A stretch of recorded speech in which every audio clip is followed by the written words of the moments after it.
രണ്ട് രാജാക്കന്മാർ 4-ാം അധ്യായം 1 മുതലുള്ള വാക്യങ്ങൾ. പ്രവാചകഗണത്തിൽ ഒരുവൻ്റെ ഭാര്യ എലീശയോട് പറഞ്ഞു, അങ്ങയുടെ ദാസനായ എൻ്റെ ഭർത്താവ് മരിച്ചിരിക്കുന്നു.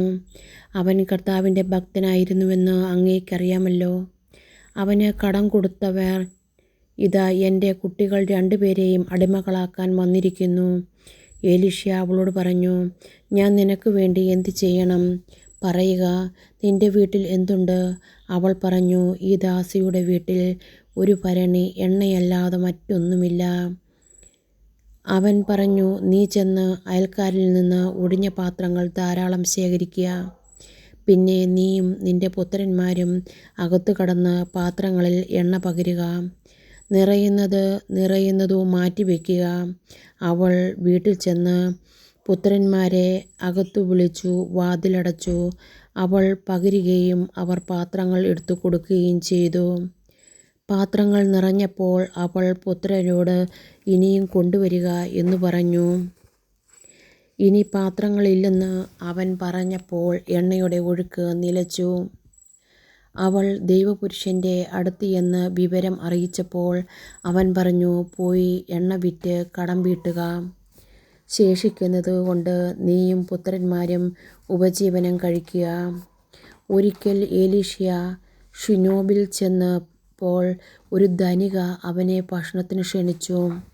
ആ വഴി കടന്നു പോകുമ്പോഴെല്ലാം അവൻ ഭക്ഷണത്തിന് ആ വീട്ടിൽ ചെല്ലുക പതിവായി. അവൾ ഭർത്താവിനോട് പറഞ്ഞു, ഇതിലേ പോകാറുള്ള ആ മനുഷ്യൻ ഒരു ദൈവപുരുഷനാണ്.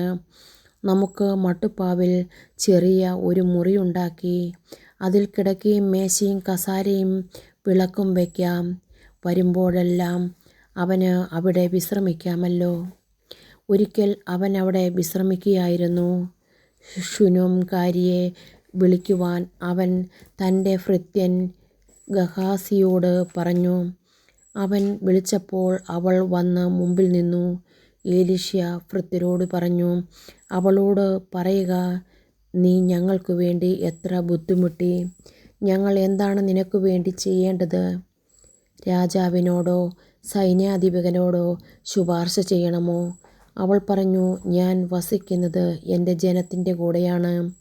എലീശ പറഞ്ഞു, അവൾക്ക് വേണ്ടി എന്താണ് ചെയ്യേണ്ടത്? ഗഹാസി പറഞ്ഞു, അവൾക്ക് മക്കളില്ല, ഭർത്താവ് വൃദ്ധനുമാണ്. അവൻ പറഞ്ഞു, അവളെ വിളിക്കുക. വിളിച്ചപ്പോൾ അവൾ വാതിൽക്കൽ വന്നു നിന്നു.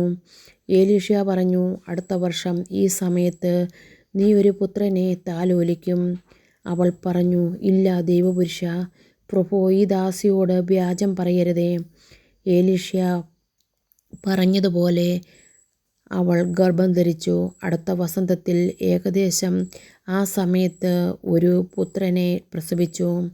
കുട്ടി വളർന്നു. ഒരു ദിവസം അവൻ കൊയ്ത്തുകാരോടുകൂടെ ആയിരുന്നു. പിതാവിൻ്റെ അടുത്ത് ചെന്ന് അവൻ പറഞ്ഞു, അയ്യോ, എൻ്റെ തല വേദനിക്കുന്നു. പിതാവ് ഭൃത്യനോട് പറഞ്ഞു, അവനെ അമ്മയുടെ അടുക്കൽ കൊണ്ടുപോയി ആക്കൂ. അവൻ കുട്ടിയെ എടുത്ത് അമ്മയുടെ അടുക്കൽ ആക്കി. ഉച്ചവരെ കുട്ടി അമ്മയുടെ മടിയിലിരുന്നു. പിന്നെ അവൻ മരിച്ചു. അവൾ അവനെ മുകളിൽ കൊണ്ടുചെന്ന് ദൈവപുരുഷൻ്റെ കിടക്കയിൽ കിടത്തിയ ശേഷം വാതിലടച്ചു പുറത്തു പോന്നു.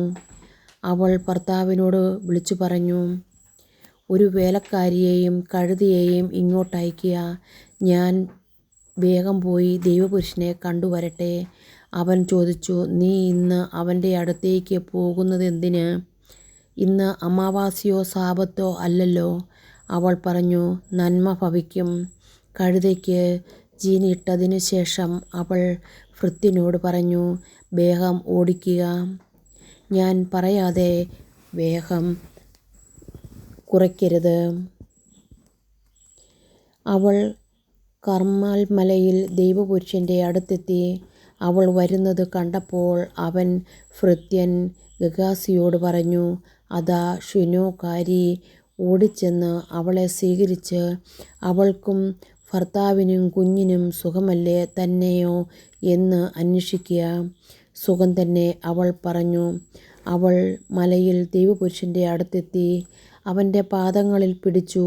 അവളെ തള്ളിമാറ്റുന്നതിന് ഗഹാസി മുമ്പോട്ട് വന്നു. എന്നാൽ ദൈവപുരുഷൻ പറഞ്ഞു, അവളെ തടയരുത്, അവൾ കഠിന ദുഃഖത്തിലാണ്. കർത്താവ് അത് എന്നിൽ നിന്ന് മറച്ചിരിക്കുന്നു, എന്നെ അറിയിച്ചിട്ടില്ല. അപ്പോൾ അവൾ പറഞ്ഞു, പ്രഭു, ഞാൻ അങ്ങയോട് പുത്രനെ ആവശ്യപ്പെട്ടോ? എന്നെ വഞ്ചിക്കരുതെന്ന് ഞാൻ പറഞ്ഞതല്ലേ? അവൻ ഗഹാസിയോട് പറഞ്ഞു, അരപ്പട്ട ധരിച്ച് എൻ്റെ വടിയും എടുത്ത് ചെല്ലുക. വഴിയിൽ ആരെ കണ്ടാലും അഭിവാദനം ചെയ്യരുത്. ആരെങ്കിലും അഭിവാദനം ചെയ്താൽ പ്രത്യഭിവാദനം ചെയ്യുമരുത്. എൻ്റെ വടി കുട്ടിയുടെ മുഖത്ത് വയ്ക്കുക.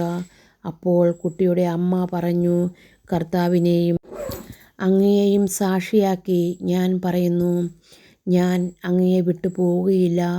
അപ്പോൾ അവൻ അവളെ അനുഗമിച്ചു. ഗഹാസിയുടെ മുമ്പേ പോയി വടി കുട്ടിയുടെ മുഖത്ത് വെച്ചു. എന്നാൽ അനക്കമോ ജീവൻ്റെ ലക്ഷണമോ ഉണ്ടായില്ല. അവൻ മടങ്ങി വന്ന് എലീശയോട് കുട്ടി ഉണർന്നിട്ടില്ലെന്ന് പറഞ്ഞു. എലീശ ആ ഭവനത്തിൽ ചെന്നപ്പോൾ കുട്ടി കിടക്കയിൽ മരിച്ചു കിടക്കുന്നത് കണ്ടു. അവൻ ഉള്ളിൽ കടന്ന് വാതിലടച്ചു. മുറിക്കുള്ളിൽ അവനും കുട്ടിയും മാത്രമായി. എലീശ കർത്താവിനോട് പ്രാർത്ഥിച്ചു. അനന്തരം കിടക്കയിൽ കയറി തൻ്റെ വായ കുട്ടിയുടെ വായോടും തൻ്റെ കണ്ണുകൾ അവൻ്റെ കണ്ണുകളോടും തൻ്റെ കൈകൾ അവൻ്റെ കൈകളോടും ചേർത്ത് വെച്ച് അവൻ്റെ മേൽ കിടന്നു. അപ്പോൾ കുട്ടിയുടെ ശരീരം ചൂടുപിടിച്ചു തുടങ്ങി. എലീശ എഴുന്നേറ്റ് മുറിയിൽ അങ്ങോട്ടും ഇങ്ങോട്ടും ഒരു പ്രാവശ്യം നടന്നു. വീണ്ടും കുട്ടിയുടെ മേൽ കിടന്നു. കുട്ടി 7 പ്രാവശ്യം തുമ്മിയതിനു ശേഷം കണ്ണു തുറന്നു. എലീശ ഗഹാസിയോടും ശുനോക്കാരിയെ വിളിക്കുക എന്ന് പറഞ്ഞു. അവൻ വിളിച്ചു. അവൾ വന്നു. എലീശ അവളോട് പറഞ്ഞു, നിന്റെ പുത്രനെ എടുത്തുകൊള്ളുക. അവൾ അവൻ്റെ പാദങ്ങൾ വീണു നമസ്കരിച്ചു. എന്നിട്ട് കുട്ടിയെ എടുത്തുകൊണ്ടുപോയി. എലീശ വീണ്ടും ഗിൽഗാലിയിൽ എത്തി. അവിടെ ക്ഷാമമായിരുന്നു. പ്രവാചകഗണം മുൻപിലിരിക്കെ അവൻ ഭൃത്യരോട് പറഞ്ഞു, പ്രവാചകഗണത്തിന് വലിയ പാത്രത്തിൽ അവിയൽ തയ്യാറാക്കുക. അവരിലൊരാൾ വയലിൽ നിന്ന് സസ്യങ്ങൾ ശേഖരിക്കുമ്പോൾ ഒരു കാട്ടുമുന്തിരിയും കാണുകയും അതിൽ നിന്ന് മടി നിറയെ കായ്കൾ പറിച്ചെടുക്കുകയും ചെയ്തു. അവ എന്താണെന്ന് മനസ്സിലാക്കാതെ നുറുക്കി പാത്രത്തിലിട്ടു. അനന്തരം അവിയൽ വിളമ്പി. ഭക്ഷിച്ചു തുടങ്ങിയപ്പോൾ അവർ നിലവിളിച്ചു, ദൈവപുരുഷ, പാത്രത്തിൽ മരണം പാതിയിരിക്കുന്നു. അവർക്ക് ഭക്ഷിക്കുവാൻ കഴിഞ്ഞില്ല. എലീശ പറഞ്ഞു, കുറച്ച് മാവ് കൊണ്ടുവരിക. അവൻ മാവ് പാത്രത്തിൽ ഇട്ടതിന് ശേഷം, ഇനി വിളമ്പി ഭക്ഷിക്കാം എന്ന് പറഞ്ഞു. അപകടം നീങ്ങിയിരിക്കുന്നു. ബൽഷാലിഷായിൽ നിന്ന് ഒരാൾ ആദ്യഫലങ്ങൾ ഉണ്ടാക്കിയ കുറേ അപ്പവും 20 ബാർലി അപ്പവും കുറേ പുതിയ ധാന്യക്കതിരുകളും സഞ്ചിയിലാക്കി കൊണ്ടുവന്നു. ദൈവപുരുഷനു കൊടുത്തു. അപ്പോൾ എലീശ പറഞ്ഞു, അത് ഇവർക്ക് കൊടുക്കുക, ഇവർ ഭക്ഷിക്കട്ടെ. ഭൃത്യൻ ചോദിച്ചു, 100 ആളുകൾക്കായി ഇത് ഞാൻ എങ്ങനെ പങ്കുവയ്ക്കും? അവൻ ആവർത്തിച്ചു, കൊടുക്കുക, അവർ ഭക്ഷിക്കട്ടെ. എന്തെന്നാൽ കർത്താവ് അരുളിച്ചെയ്തു, അവൻ ഭക്ഷിക്കുകയും മിച്ചം വരികയും ചെയ്യും. ഭൃത്യൻ അത് അവർക്ക് വിളമ്പി. കർത്താവ് അരുളിച്ചെയ്തതുപോലെ അവർ ഭക്ഷിച്ചു, മിച്ചം വരികയും ചെയ്തു.